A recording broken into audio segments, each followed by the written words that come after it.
Hello guys. आज की video में हम बात करने जा रहे हैं art and architecture in Himachal प्रदेश।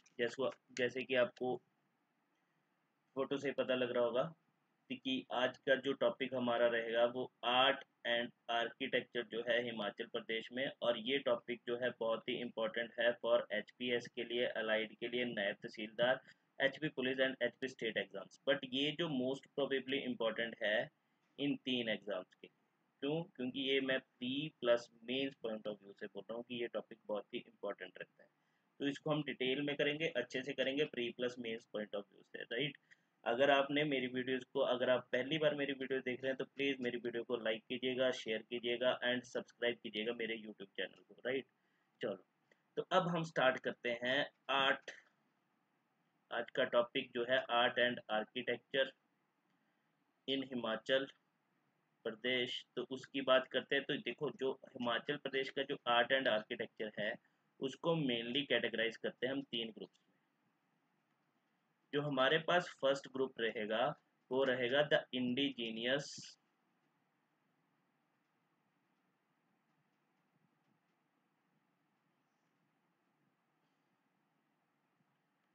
खासा आर्ट।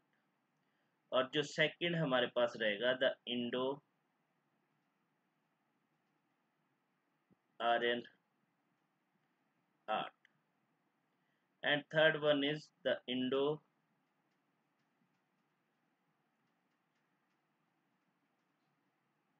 Tibetan art. ये तीन ग्रुप्स हैं हमारे पास जिसमें हमने कैटेगराइज किया। तो अब यहीं से स्टार्ट करते हैं कि ये जो हमारे पास इंडिजीनियस खासा आर्ट है। अब आपको पता होगा खासा जो है एंशियंट ट्राइब कम्युनिटी है, मतलब इंडिया की। तो अब यहीं से जो अगर बात करें जो प्रेवलेंट थी हिमाचल प्रदेश में भी। अब यहाँ पे जो अगर आपसे डायरेक्ट क्वेश्चन पूछा जाएगी कि which is the most ancient, मैं बात कर रहा हूँ most ancient art and architecture of Himachal Pradesh, तो वो है खासा स्टाइल। वो है आपके पास खासा स्टाइल। और ये जो खासा स्टाइल है, राइट,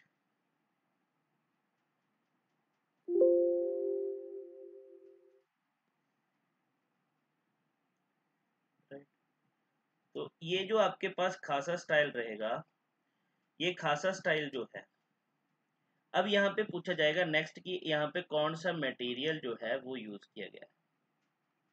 अब इस खासा स्टाइल में कौन सा मटेरियल यूज किया जाता था फॉर आर्ट एंड आर्किटेक्चर के लिए। तो नेक्स्ट क्वेश्चन आपका ये बनेगा जिसमें याद रखना कि खासा स्टाइल में आपके पास जो मटेरियल यूज किया जाता था वो वुड यूज किया जाता था। अब यहीं पे नेक्स्ट इसके बारे में बात करते हैं। अब आपको पता होगा कि हिमाचल की एक बहुत ही फेमस ट्राइबल कम्युनिटी थी, और वी कैन से एक ट्राइबल जन, और वी कैन से कि हिमाचल में एक जनपदा था। अब आपको पता होगा कि जनपदा क्या थे। ये मतलब क्या किया गया कि कुछ स्मॉल ट्राइबल कम्युनिटीज ने एक ट्राइबल कम्युनिटी फॉर्म कर ली, एक बिग ट्राइबल कम्युनिटी, उसको बोल दिया गया जनपदा। क्योंकि वैदिक एज में जन वर्ड जो है यूज किया गया फॉर ट्राइब्स के लिए, एंड पदा जो है वो यूज किया गया फॉर ग्रुप्स के लिए और रीजन के लिए। वैसे ही आपको पता होगा कि जैसे ही हमारी वैदिक के पीरियड हम खत्म होता है, वैसे ही हमारे पास एक नया, दैट मीन्स कि एक नया चैप्टर वहां पे, और क्या इवोल्यूशन हुआ था वैदिक पीरियड के जैसे ही एंड हुआ, और इंडिया में महाजनपदा जो थे वो फॉर्म हो चुके थे। अगर आपको पता होगा, अगर आपने एंशियंट हिस्ट्री पढ़ी होगी, आफ्टर वैदिक पीरियड किसकी इवोल्यूशन हुई थी? महाजनपदास की इवोल्यूशन हुई थी, जिसमें हमारे पास 16 महाजनपदास थे। जिनमें अगर मैं बात करूं, काशी, कौशल्या, बाजी, माला,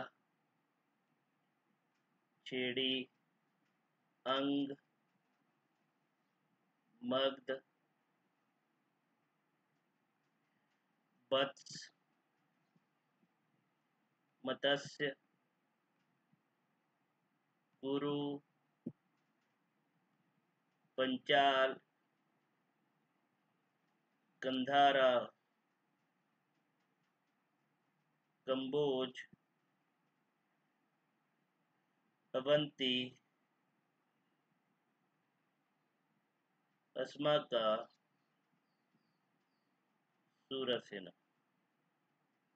तो ये कुछ ट्राइबल कम्युनिटीज थी जिन्होंने बाद में, मतलब छोटी छोटी ट्राइबल कम्युनिटीज थी जिन्होंने क्या किया था, बाद में एक महाजनपद, दैट मीन्स बड़े बड़ा एम्पायर जो है ट्राइबल कम्युनिटीज ने मिलकर बड़ा रीजन जो है वो फॉर्म कर दिया था। फॉर एग्जांपल जैसे अशोक का, ठीक है, तो वो भी कहाँ पे रूल करते थे। अब इन जो ये 16 महाजनपदास थे, इनमें जो सबसे पावरफुल महाजनपदास जो था, वो कौन सा पावरफुल एमर्ज जो हुआ था, वो हुआ था आपके पास मगध एम्पायर।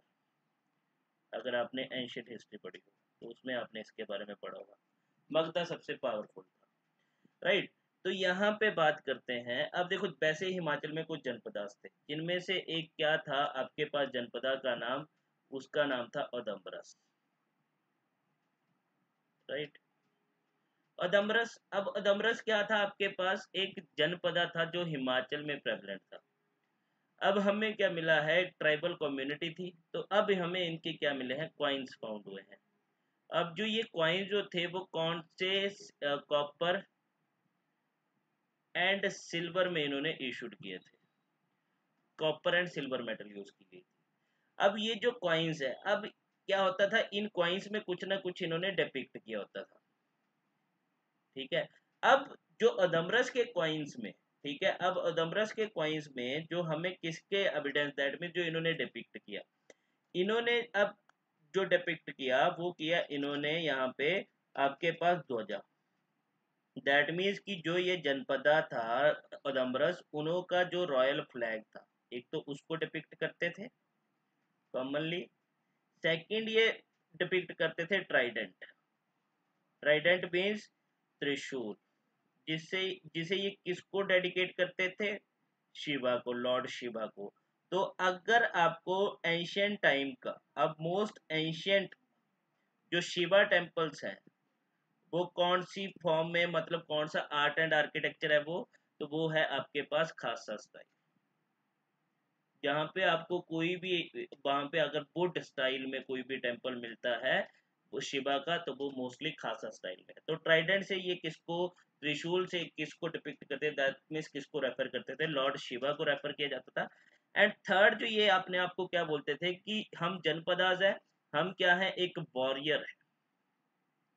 अब ये वॉरियर है, तो ये अपने आप को, दैट मीन्स वॉरियर शो करने के लिए यहाँ पे क्वाइंस में क्या डिपिक्ट करते थे, यहाँ पे ये जो डिपिक्ट करते थे बैटल एक्स, और वी कैन से सिंपल वर्ड्स में मैं बात करूं, जो ये हमारे यहाँ पे बोलते हैं कुल्हाड़ी, ठीक है, या फिर आप ये बात कर लो कि तलवार।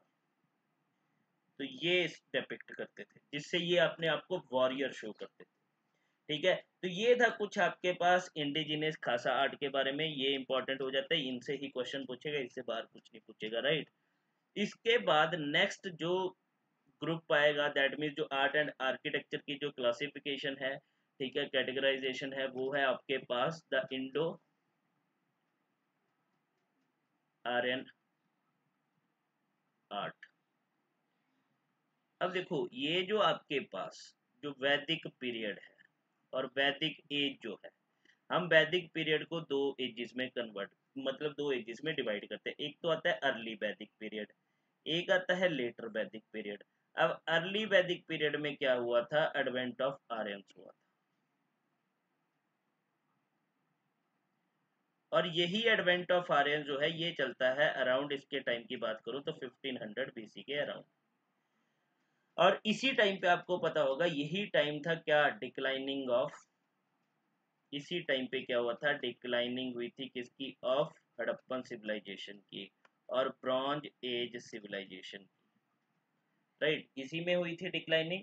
तो अब देखो 1500 बीसी एंड डिक्लाइनिंग ऑफ, यहाँ पे बात की जाए हड़प्पन सिविलाइजेशन, तो अब इन्होंने क्या किया था, अब यहाँ पे ये बोला जाता है, हिस्टोरियंस क्या बोलते हैं कि जब आर्यंस आए इंडिया में आए, दैट मीन्स कि जब ये ईस्ट ऑफ इंडस की तरफ इन्होंने, मतलब इंडस रीजन में जब ये आए, इंडस, और वी कैन से कि इंडस गंगा रीजन में जब ये एंटर करते हैं, ठीक है, जब ये इंडो गैंगटिक रीजन को ऑक्यूपाई करते हैं, यहाँ पे आते हैं, तो इंडो गैंगटिक रीजन में जो इंडिजीनियस पीपल थे, जो वहाँ के ओरिजिनल पीपल थे, उन्होंने उनको दैट मीन्स कि ये जो माइग्रेंट्स थे, दैट मीन्स ये जो आर्यंस थे, दे ट्रीटेड देमसेल्फ, मतलब इन्होंने इंडिजीनियस पीपल्स को ट्रीट किया एज देयर स्लेव्स। बोला कि आप हमारे स्लेव्स हो, आपका क्या है, डार्क कॉम्प्लेक्शन है, डार्क कलर है, तो आप हमारे स्लेव हो, तो इसकी वजह से इनको इन्होंने नाम दिया दास्यूस। बोला आप हमारे दास्यूस हो। तो यहाँ पे आप 10 राजना वॉट, बैटल ऑफ 10 किंग्स भी पढ़ते हो वैदिक एज में, राइट। तो ये सारी बात करी जा रही है उस टाइम की। अब ये जो इंडो आर्यन आर्ट है, दैट मीन्स जो इंडिया में आए, अब ये जो इंडो आर्यन आर्ट है ये रेफर किया जाता है जो मोस्ट कॉमन आर्ट था इंडिया का। अब ये इंडो आर्यन आर्ट जो सबसे ज्यादा प्रेवलेंट हुआ इंडिया में, ये मोस्ट प्रेवलेंट हुआ इंडिया में, ठीक है। अब इंडिया में कौन से रीजन में, डायरेक्ट पूछा जाएगा कि कौन से रीजन में ये सबसे ज्यादा जो है ये फ्लोरिश हुआ था, ये हुआ था इंडो गैंगेटिक रीजन में। Indo Gangetic region which means Indus and Ganga region के बीच में, river Indus and river Ganga के बीच का जो रीजन है वहां पे ये क्या हुआ था, फ्लोरिश हुआ था, ठीक है। अब यहाँ पे सेकंड क्या पूछा जाएगा कि ये इंडो आर्यन आर्ट जो है किसके टाइम पे ज्यादा प्रेवलेंट हुआ, कौन सी डायनेस्टी के टाइम पे ज्यादा प्रेवलेंट हुआ, तो ये याद रखना, ये गुप्ताज जो थे उनके टाइम पे क्या हुआ था, मोस्ट प्रोबेबली प्रेवलेंट हुआ। अब थर्ड क्वेश्चन यहाँ से क्या पूछा जा सकता है इससे, अब इससे थर्ड क्वेश्चन जो पूछा जा सकता है कि हिमाचल प्रदेश के रिगार्डिंग अगर पूछे कि हिमाचल प्रदेश में ये जो इंडो आर्यन आर्ट है ये कौन से टाइम पीरियड में प्रेवलेंट हुआ है, कौन सा टाइम पीरियड था जब ये इंडो आर्यन आर्ट जो है वो फ्लोरिश हुआ था इन हिमाचल प्रदेश। तो ये टाइम पीरियड था आपके पास फ्रॉम 8th सेंचुरी टू आपके पास 13th सेंचुरी। अब यहाँ से याद रखना कौन सा, आफ्टर डेथ, एडी की बात कर रहा हूँ। समटाइम आपको होगा 8 सेंचुरी टू 13 सेंचुरी BCE भी होगा और AD भी होगा। तो यहाँ पे याद रखना कि जो इंडो आर्यन आर्ट है वो फ्लोरिश हुआ था 8th टू 13 सेंचुरी AD के बीच में हिमाचल रीजन में, राइट। तो ये क्वेश्चन है आप यहाँ से पूछा जा सकता है। अब लास्ट वन जो हम बात करेंगे क्लासिफिकेशन की, categorisation of Himachal Pradesh art and architecture, जिसमें रहेगा हमारे पास इंडो तिब्बतन आर्ट की। अब इंडो तिब्बतन आर्ट की बात करते हैं। अब ये मतलब बात कर रहा है इंडिया और तिब्बत की। अब आपको यहां से देखो, अगर कभी भी बात करें तो सबसे पहले आर्ट का पता हमें कैसे पता लगता है कि सबसे पहले वहां पे कौन सा रिलीजन स्प्रेड है।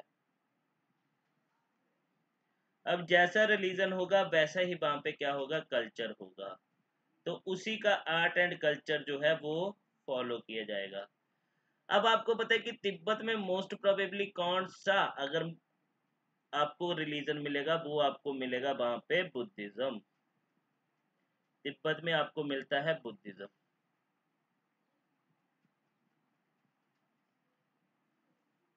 ठीक है।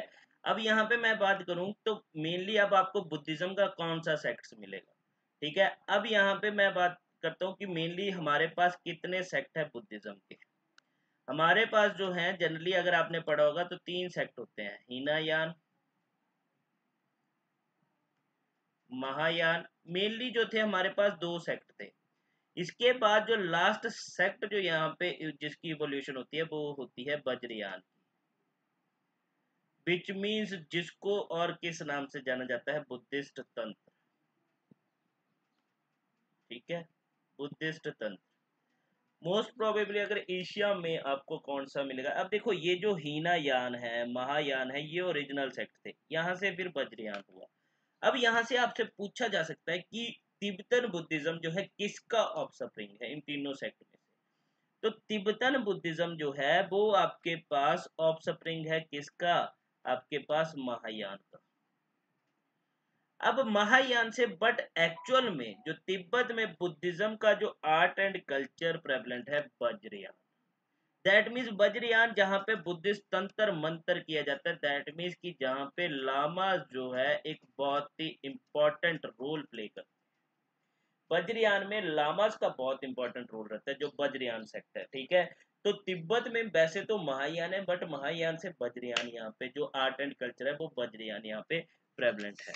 और वज्रयान का कैसे पता लगता है कि जब यहाँ पे क्या होगा, जब लामास की बात की जाए। अब देखो, अब यहीं से मैं बात करता हूँ कि अब तिब्बत के साथ जो हिमाचल का बाउंड्री टच होती है, किस रीजन की बाउंड्री टच होती है, तिब्बत के साथ आपके पास लगता है लाहौल स्पीति एंड किन्नौर। और आपको यहीं पे देखने को मिलेगा कि इस रीजन में मोस्ट प्रोबेबली कौन सा रिलीजन प्रेवलेंट है, बुद्धिज्म प्रेवलेंट है, राइट। अब बुद्धिज्म का कौन सा सेक्ट यहाँ पे प्रेवलेंट है, बजरिया। क्यों बात कर रहा हूँ, क्योंकि अगर आप लाहौल स्पीति एंड किन्नौर में जब पढ़ोगे, जब आप ट्राइब्स भी पढ़ोगे, तो हम बहुत सी, जैसे स्वांगला ट्राइब में भी हम बात करेंगे लामास की, राइट। तो फिर हम किन्नौर ट्राइब में बात करेंगे लामास की। तो दैट मीन्स ये अल्टीमेटली क्या बात कर रहा है कि यहाँ पे जो है वज्रयान जो बुद्धिज्म है वो प्रेवलेंट है। इवन तिब्बत से एक हमारे पास किन्नौर में एक वैली पड़ती है, हंगरंग वैली, अगर आपको पता होगा। अब ये हंगरंग वैली ओरिजिनली किसका पार्ट थी, तिब्बत का पार्ट थी।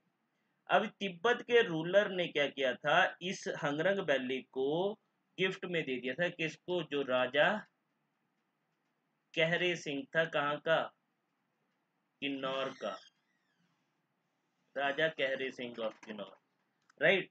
तो ये बात भी है। तो यहाँ पे ये याद रखना, तिब्बत में हंगरंग वैली, तो यहाँ पे भी आपको कौन सा रिलीजन मिलेगा, बुद्धिज्म मिलेगा, राइट। तो ये आप देख सकते हो। अब यहाँ पे मेनली बात करते हैं कि जो इंडो तिब्बतन आर्ट में, इंडो तिब्बतन आर्ट में जो मेनली, अब ये जो यहाँ पे क्या करते हैं, एक डाइटी को डिपिक्ट किया जाता है, उस डाइटी का नाम है चंद्रैसी।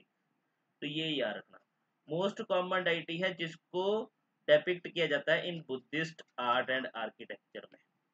अब यहाँ से एक और टर्म आपसे पूछा जा सकता है, क्योंकि एक एग्जाम में पूछा गया था कि जाहौर किसका तिब्बतन टर्म है। जाहौर जो बोला जाता है वो मंडी को बोला जाता है इन तिब्बतन लैंग्वेज। वहीं पे अब आपसे नेक्स्ट क्वेश्चन यहाँ पे क्या पूछा जा सकता है, लखांग के बारे में, कि लखांग किसका तिब्बतन वर्ड है, दैट मीन्स किसके लिए यूज किया जाता है। तो तिब्बतन में, तिब्बतन टेम्पल्स को मोस्ट प्रोबेबली लखांग बोला जाता है, राइट। तो ये था हमारे पास तीन कैटेगरीज ऑफ जो हिमाचल प्रदेश की आर्ट एंड आर्किटेक्चर की हैं। अब यहाँ से देखिए, अब हमारे पास इसके नेक्स्ट वीडियो में हम बात करेंगे टेम्पल आर्किटेक्चर ऑफ हिमाचल प्रदेश, ठीक है। टेम्पल आर्किटेक्चर की बात करेंगे, जिसको मोस्ट प्रोबेबली हम 2 वीडियोस में कवर करेंगे, 1 एंड 2 पार्ट्स में कवर करेंगे। उसके बाद हमारे पास रहता है बुद्धिस्ट आर्किटेक्चर, जिसको भी हम 2 पार्ट्स में कवर करेंगे, 1 एंड 2। आप प्लीज़ मेरी वीडियो को, अगर आपको पसंद आई हो तो मेरी वीडियो को लाइक कीजिएगा, शेयर कीजिएगा, एंड प्लीज़ मेरे चैनल को सब्सक्राइब कीजिएगा। एंड प्लीज़ कमेंट करके ज़रूर बताइएगा कि आपको मेरी वीडियोस कैसी लगी, राइट। तो आज की वीडियो यहीं पे ख़त्म करते हैं, अब मिलेंगे हम नेक्स्ट वीडियो में। So that's all for today, thank you.